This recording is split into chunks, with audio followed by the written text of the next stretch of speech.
నా పేరు లోవరాజు. గొలుగొండ మండలం నర్సీపట్నం నియోజకవర్గం చీడువాల పంచాయతీకి సంబంధించిన నేను ఒక ఓటర్ని. మేము రాజశేఖర రెడ్డి గారు ఉన్న కాడి నుంచి కాంగ్రెస్ కార్యకర్తలమే. కాంగ్రెస్ జెండా మోసి రాజశేఖర రెడ్డి గారు వెనకాల సైనికుల్లాగా తిరిగిన వాళ్ళం మేము. రాజశేఖర రెడ్డి గారు చనిపోయిన తర్వాత మీ కుటుంబానికి జరిగిన అన్యాయం కోసం మీ వెనకాల ఆ జెండా ఒగ్గేసి మీరు నమ్మిన సిద్ధాంతానికే వైఎస్ఆర్ జెండా, ఇక్కడ ఉన్న కాంగ్రెస్ కుటుంబం అంతా వైఎస్ఆర్ జెండా భుజాన్ని వేసుకొని మీ పాదయాత్ర చేసినప్పుడు మీ వెనకాల జెండా పట్టుకొని తిరిగాం. తర్వాత జగన్మోహన్ రెడ్డి గారు పాదయాత్ర చేసినప్పుడు ఆయన వెనకాల జెండా పెట్టి తిరిగాం. మీరు ఏం చెబితే అది వైఎస్ఆర్ కుటుంబం కోసం మా ప్రాణాలు అర్పించడానికైనా మీ వెనకాల తిరిగాం. తిరిగిన దానికి మీరు పాదయాత్ర చేసేటప్పుడు అన్నగారు జైల్లో ఉన్నప్పుడు కాంగ్రెస్ పార్టీ ఏం చేసిందో మీరు చెప్పుకొచ్చారు. మీ మాటలకి ఏ కార్యకర్త కూడా వెనక జరగకుండా రాజశేఖర రెడ్డి కుటుంబానికి ఇంత అన్యాయం జరిగితే సామాజిక కార్యకర్తలుగా మన పరిస్థితి ఏంటని ప్రతి కుటుంబం కాంగ్రెస్ కుటుంబం వైఎస్ఆర్ కుటుంబం అయింది. అప్పటి నుంచి ఆ జెండా మోస్తున్నాం, మీరు చెప్పిందే చేస్తున్నాం. జగన్మోహన్ రెడ్డి గారి పరిపాలనలో ప్రతి పేదవారు అందరూ సుభిక్షంగా ఉన్నారు. పింఛనీలు వస్తున్నాయి, ఇళ్ల స్థలాలు వస్తున్నాయి, అన్ని రకాలుగా బాగుంది. ఈ రోజు మళ్ళీ మీరు కాంగ్రెస్ పార్టీలో రాజశేఖర రెడ్డి గారి పేరు ఛార్జ్షీట్ లో చేర్చారని చూడండి. మైక్ ఆపొద్దండి, మాట్లాడినివ్వండి. మాట్లాడు, నీకు సమాధానం చెప్తాను. రాజశేఖర రెడ్డి గారి పేరు ఛార్జ్షీట్ లో చేర్చారని బాధపడే ప్రతి కార్యకర్త రాజశేఖర రెడ్డికి విజయుడిగా ఉన్న ప్రతి కార్యకర్త మీ కుటుంబం వెనకాలే తిరిగారు. మళ్ళీ ఈ రోజు మీరు ఆ పాలన బాగోలేదు, మళ్ళీ కాంగ్రెసే రావాలా అంటున్నారు. దానికి మీ సొల్యూషన్ చెప్తే అందరూ ఆలకిస్తారని కోరుతున్నాను.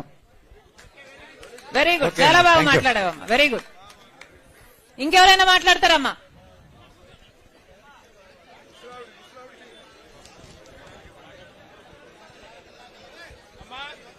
హలో, మహిళలతో మాట మంతి కార్యక్రమంగా అమ్మా ఎవరైనా మీ మనసులో ఉన్నది మాట్లాడొచ్చు. బండారు చెల్లయ్యమ్మ, నేనేమనుకోను, బండారు చెల్లయ్యమ్మ సమాధానం చెప్పగలను. ఎవరైనా మీ మనసులో ఉన్నది మాట్లాడండి. బండారు చెల్లయ్యమ్మ ఎక్కడున్నారమ్మా? శెట్టి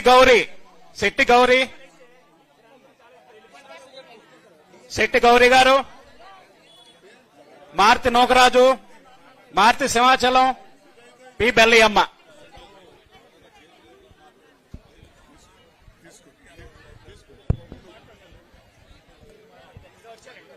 దామా సమస్యలకు సంబంధించి పెన్షన్స్ వస్తున్నాయా, ఇళ్లు ఉన్నాయా, అటువంటి వాటి మీద పొలిటికల్ స్పీచ్ కాదు ఏమ్మా, సమస్యల మీద చెప్పండి.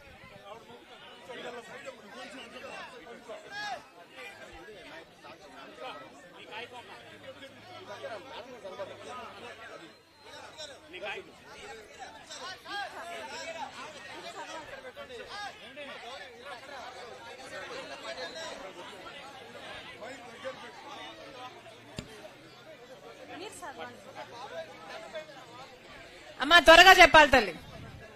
సార్ మాది నాతవరం మండలం మర్రిపాలెం. మైక్ మాది నాతవరం మండలం మర్రిపాలెం. సార్ మాది నా పేరు గౌరీ అండి. నాతవరం మండలం నా పేరు గౌరీ అండి. మర్రిపాలెం గ్రామం. నాయుళ్ళు ఉన్నారు కదా సార్, మొంక సామూర్తి, వైసీపీ నాయకులు. 8 ఎకరాల భూమి మాది. మాట్లాడతారా అమ్మా? ఎండమూరు రమణ అండి.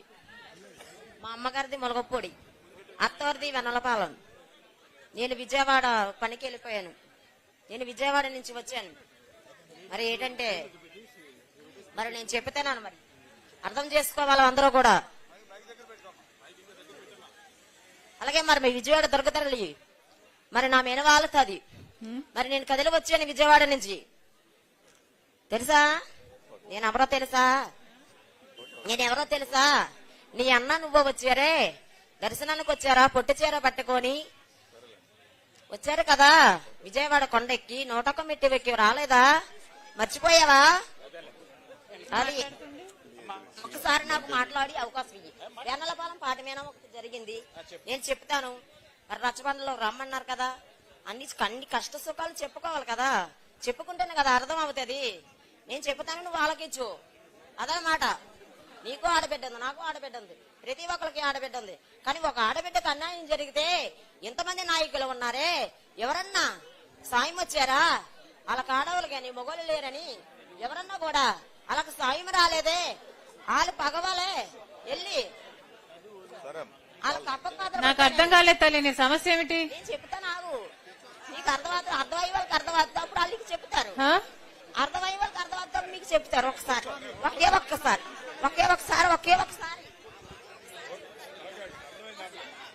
ఆ?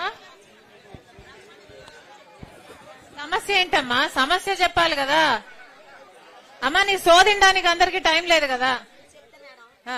ఒకే ఒక్క మాట నన్ను అర్థం చేసుకోండి. మా పాపకి వాళ్ళ పాప కోసం అమ్మాయిని ప్రేమించింది ఎనలపాలెం, వాళ్ళ అమ్మగారిది ఎనలపాలెం. ఆ అమ్మాయిని నర్సీపట్నం గ్రామంలో ఇచ్చారు. ఆ అమ్మాయికి 2 ఆడపిల్లలు. అందులో చిన్న అమ్మాయిని ఎనలపాలెం వసిరెడ్డి రాజు ఉన్నారు కదా, వసిరెడ్డి సత్యబాబు తెలీదు. వాళ్ళ అబ్బాయిని ప్రేమించి 6 సంవత్సరాల కిందట ప్రేమిస్తే ఆ అబ్బాయికి జాబ్ లేదు, ఏమీ లేదు, చదువు లేదు, ఏమీ లేదు. అలాంటిది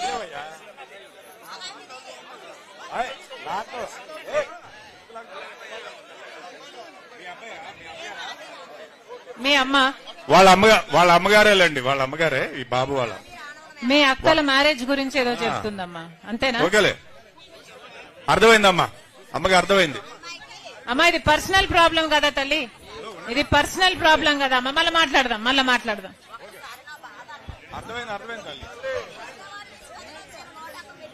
ఓకే, వినండి. ఓకే అమ్మా, అర్థమైంది.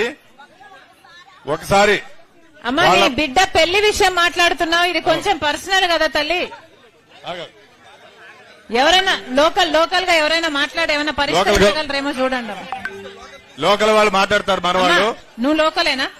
లోకలా తల్లి నువ్వు?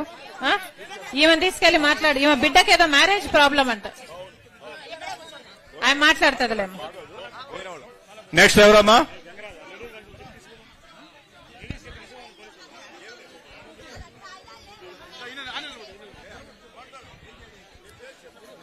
నా పేరు పనుపు బెన్నయ్య అండి.